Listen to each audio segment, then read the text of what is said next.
Hi, everyone. My name is Ibiayi Dagogo-Jack.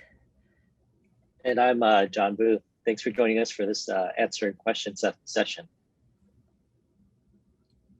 And so we will get things started a little bit while we're waiting for questions to come in. Feel free, if you have a question that kind of piggybacks off something we discussed, or you just have a general question unrelated, we are planning to spend the next 20 minutes answering those questions. And so I'll start with you, Dr. Vu. So I find the Empower 010 data pretty intriguing. And I think that it's always challenging to kind of put these types of studies in the context of other studies that have recently come out or changed the standard of care. So I'm wondering how you approach treatment of a patient with EGFR positive lung cancer who has resected lung cancer. Would you do atezolizumab? Would you do osimertinib? Yeah, I think that's a great question. You know, when you look at the data from the DORA trial, looking at osimertinib in that same population of patients, the stage 1B to 3A lung cancer patients, the DFS was very good. You know, hazard ratios of 0.2, those kind of ranges, and tolerability, as we know, osimertinib is a very well tolerated therapy. But the one thing you have to look at is the duration of therapy is 3 years. So, you know, sometimes patients kind of, we talk to them about that and say, how long do they have to take for it? To take it for 3 years. So that's, you know, one part of it. The second is that when you look at the Empower 010 study, they did have EGFR mutated patients in that study. Although the hazard ratio for DFS was like 0.57, it was a big interval. It went from 0.27 to 1.24, crossing a hazard ratio of 1.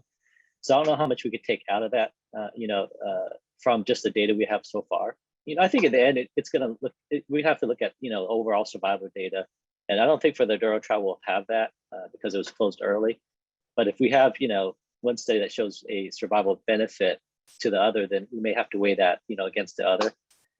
For now, though, my approach would be, you know, for patients who qualify for adjuvant therapies, I would limit probably the data from the Empower 010 study for PDL high patients. You know, the one that's above 50% was really the cohort that had the most benefit. And certainly, you know, patients who have higher risk disease, more advanced, locally advanced diseases would be better candidates. In the EGFR positive patients, I probably, you know, would discuss both sets of data with them, but I would probably lean towards the DORA trial, you know, for that patient cohort. I don't think we have a good answer right now. I think time will tell which way will be better. Yeah, I think that's very reasonable. The DORA, again, DFS in both of these studies, and the DORA study, the data were very compelling. I completely agree. I wanted to ask you a question about your study with the EGFR resistant disease cohorts that was reviewed. In your practice, how do you approach these patients? We all have these patients who are metastatic. They're doing great on EGFR therapies, and then they have, you know, little progression, or they have a lot of progression. How do you approach those patients? Do you rebiopsy? Do you retest? Could you walk us through that process? Yeah, I think that we've learned kind of over the last decade or so that rebiopsy is important, that the tumors change shape, change the molecular alterations over time, and particularly in the context of something with a strong selective pressure like a targeted therapy. And so, but the definition of rebiopsy to some extent has really changed over the last 5 years or so, right? We used to primarily rely on tissue, but there's also an option for liquid biopsy. I think what we've learned about kind of post-osimertinib, assuming that most patients will get first-line osimertinib, is that there is this phenomena where the tumors change shape, basically squamous transformation, small cell transformation. These are things you can't necessarily pick up with a liquid biopsy. So I tend to favor a tissue biopsy when feasible. I also, you know, use a liquid biopsy. It's practical, it's more, it's easier to implement in the clinic. And I use those data to kind of inform what I do next. So most patients do end up getting chemotherapy, but sometimes we find alterations that allow us to kind of repurpose existing therapies, and then there's also a great option in clinical trials in this setting. I think the data that are emerging with the study I presented, the amivantamab-lazertinib combination with a 40% response rate, I highlighted in my talk that that's similar to chemo. And so I think it'll be nice to pull out biomarkers that predict for higher response rate as we get more therapies in this space to help inform, kind of allow us to keep with this personalized approach when we have multiple options to choose from. Great, thank you for that. For just a follow up on that question, when patients do progress, let's say they do have a resistant mechanism like MET amplification, in addition to the EGFR, are you continuing both therapies, the like osimertinib plus the MET inhibitors? Yeah, I think that's a very good question. And our understanding of resistance to targeted therapies is that while tumors in general start off with similar sensitivities in a treatment naive tumor, there's a lot of heterogeneity that might develop over time.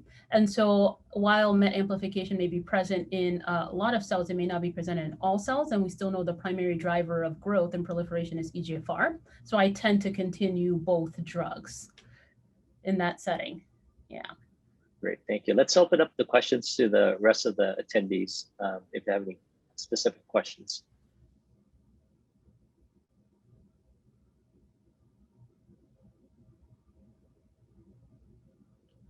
There's a question in the chat.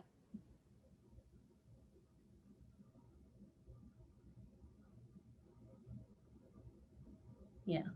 So it looks like the question is pertaining to a study that we didn't necessarily present, but I think that it does raise an important question. I think it's the one pertaining to Checkmate 816.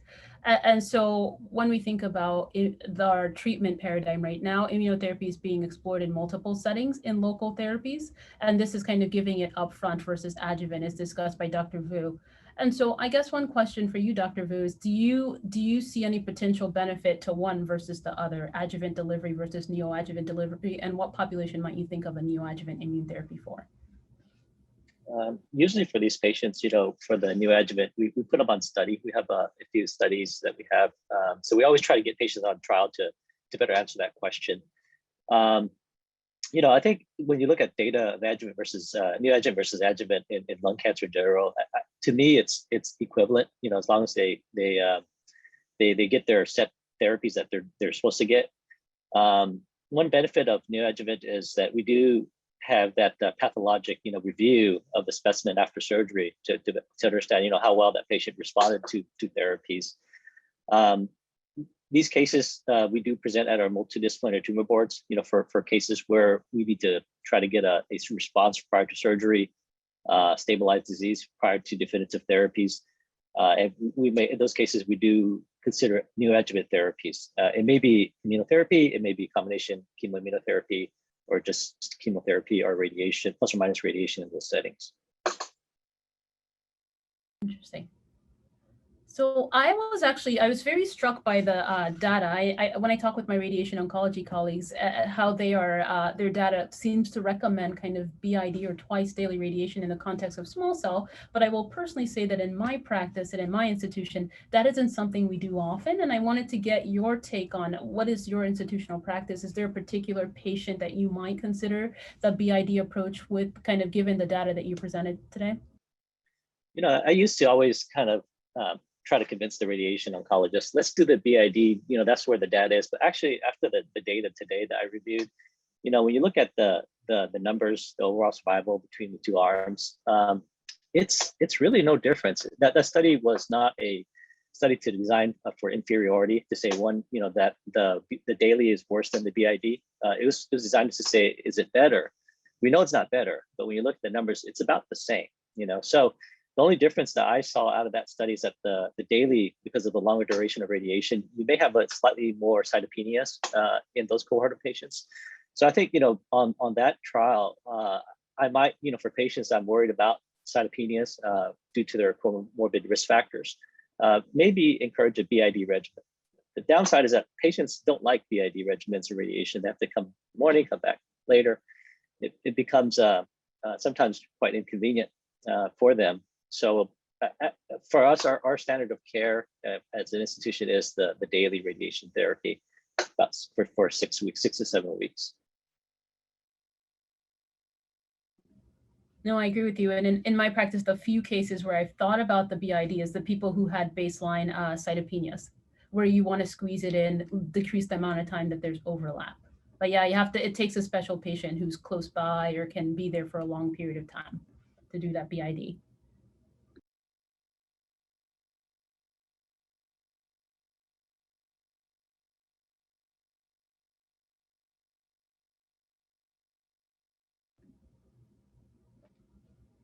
And I guess one thing that in looking at your the presentation on mesothelioma, so mesothelioma is one of my areas of interest and research interest. So I think that, you know, in some sense, it was a necessary study. So it was a good one to do, because there are a lot of things we do as oncologists that we don't have robust trial data to support. So I think it was helpful to see this study demonstrating kind of improvement with vinorelbine over placebo in this setting. But as you emphasized at the end of your talk, I think that hopefully the field is moving forward with the introduction of immune therapy, and hopefully we can kind of borrow from our friends in lung cancer and start using targeted approaches now that we have had these kind of large scale studies looking at hundreds to 200 mesotheliomas and identifying kind of the alterations that are driving these cancers.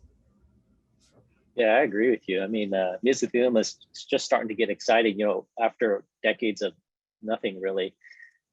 So yeah, I think, you know, that was a interesting study. I think it was good to show that there was benefit, but when you look at the clinical meaningful benefit, was a DFS of 2 months. You know how clinically relevant it is. I mean, it is positive. It's a significant p-value, you know, for difference compared to best supportive care.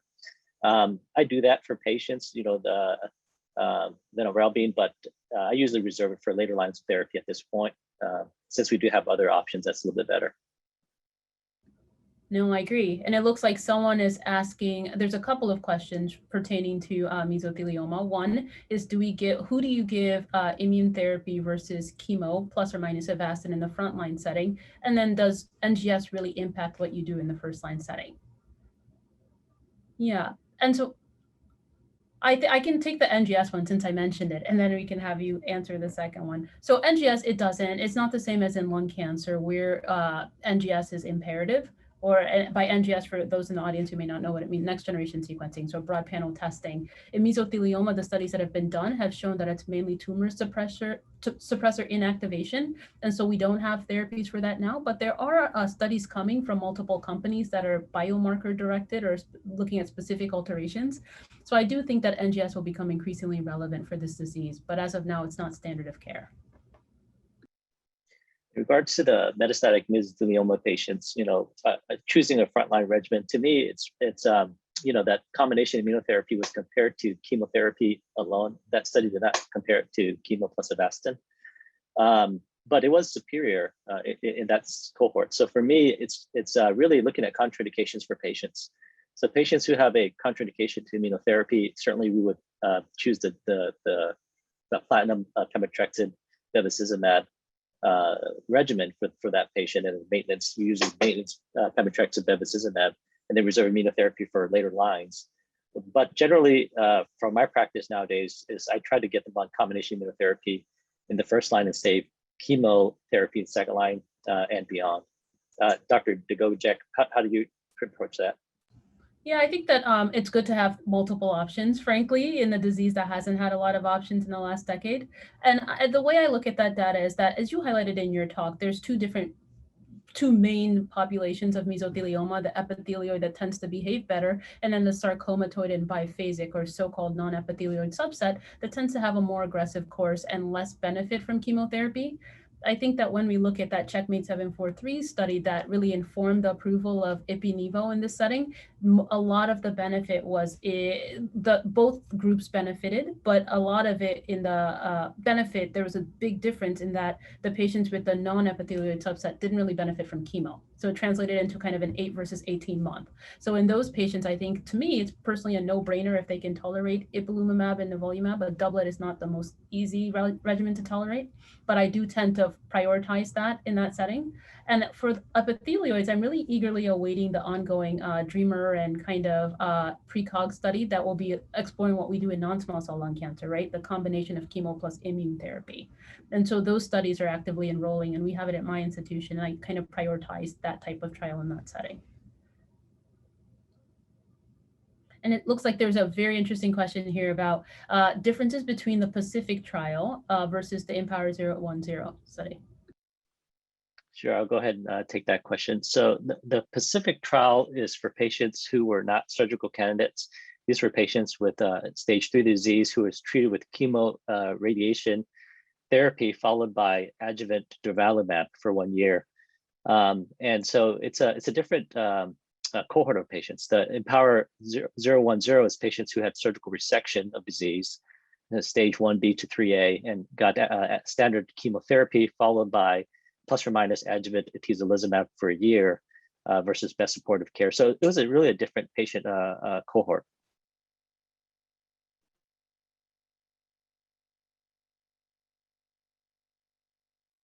I think it does highlight the fact that immunotherapy is like creeping into all stages of lung cancer now, which is great to see.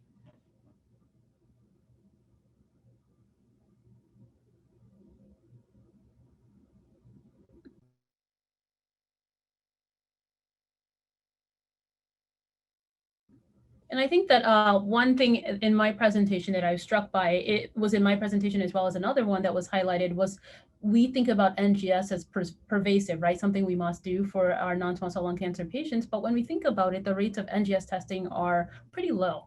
So I know that you highlighted kind of the rate of adjuvant treatment was pretty low in that study, that the thoracotomy VATS versus open. And I was equally shocked to see that like NGS rates of 50%. And so what is your takeaway from that? What strategies do you think that we can do to improve NGS? Is it going to be liquid biopsy? Is it going to be something that makes it accessible for community centers as well as academic centers? Yeah, that study, the Violet trial, was mainly done in the UK.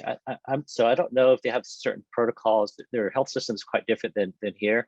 So I think that lower number may be due to certain, their health system, the way the health system is set up. In regards to NGS, one of the challenges we have, with testing tumor in general is that in patients with metastatic disease, we're usually getting, core needle biopsies. We have 1 or 2 samples, and then if you don't do NGS right away and you're doing reflex testing, you start wasting your samples away. And then once you get down to it, you may not have a sample left for NGS. That's one of the challenges sometimes we run into in that metastatic setting. The ideal way, from my perspective, is to do NGS at the onset of the time you make the diagnosis for patients with advanced disease, almost like a reflex test. The problem is that the pathologists in general, a lot of times don't know that the patient's metastatic or have advanced disease, so they can't reflex it right away. The time it takes for NGS to come back for our institution is about 3 weeks, 3 to 4 weeks. So to have that information ready to take action for the patient, it takes some time. So we do here, we use liquid biopsy to try to get a faster turnaround time, about 7 days. And we combine that with the tissue to get the most information as possible. I think the way to standardize it, we have to have a protocol. So anyone who comes to the door, regardless of race, sex, age, if they meet a certain criteria for stage of disease, it should be reflexed. I think that's how we're going to capture these patients. I completely agree. And it looks like there's 2 questions about the advanced stage. The first was kind of the Checkmate 9LA versus the Checkmate 227. So how do you decide between chemo ipi-nivo versus ipi-nivo for patients? And I would just say that kind of the standard that these are facing is that just based on who got there first is really kind of the Keynote 189 and 24 standard of kind of pembrolizumab monotherapy for PD-L1 high tumors versus chemo plus pembro for everyone else. And so in my practice, I really haven't found the ideal scenario for the immune therapy doublet plus chemo doublet, but I was intrigued by the data, the 2-year update for Checkmate 9LA, where we see that squamous subset, where there seems to be quite a benefit in that PD-L1 negative squamous subset. But as I mentioned, I would like to see this equal data, to be honest, in the chemo plus pembro to convince me, because I think the outcomes seem very, very comparable, and it may be less toxicity if you think about it. And then it looks like one other question about what do I do for kind of EGFR resistant to Tagrisso that has a MET bypass pathway. I tend to prefer a clinical trial if a patient can go on a clinical trial, but there are opportunities right now to kind of repurpose other drugs like capmatinib or crizotinib that we have in this space. And we have phase 2 data supporting efficacy and both kind of tolerability of those types of approaches. So those are options in that setting. And it looks, there's one for you, I guess, about. Yeah, there's looks like a question about outside of a clinical trial, do you see the future use of circulating tumor DNA, adjuvant therapy or surveillance? So I think they're talking about like ctDNA for residual disease for this question, as opposed to NGS testing. That's the way I'm interpreting it. So I think, ctDNA, I think at this time, from my perspective, is not ready to put into practice. Whether someone has, let's say resected lung cancer, you do a circulating tumor DNA, you see, circulating tumor DNA present to make a decision whether you do adjuvant therapy or not in that patient. I think at this time we would, rely on the standard stage guidelines for adjuvant therapies. My hope is in the future that the ctDNA detection of MRD after surgery may help guide us in selecting patients, in a good way to who needs adjuvant therapy or not. But no, we're not there yet. We're not quite. Hopefully, we'll get there, but we're not there now. Dr. Dagogo-Jack, you have any comments on that? No, I 100% agree. And I think it's very clear that we can't use the same test that we use for NGS tests, our usual kind of Foundation Act or Guarded 360, those types of tests. You have to have designed or developed tests that increase the sensitivity for detecting that. And I know a lot of companies are working on it. And I think the most progress has probably been made in the colorectal cancer setting, where they're really having those types of studies. We need similar studies in lung cancer. And there's been great work done by kind of Max Dean's group looking in the post-radiation setting. And so I think it is the future. So it's a very good question. So thank you everyone for your time and your questions. Thanks, appreciate it. It was a pleasure to engage with everyone here. And Dr. Dagogo-Jack, thank you for your expertise and presentation. It was really good. Thank you.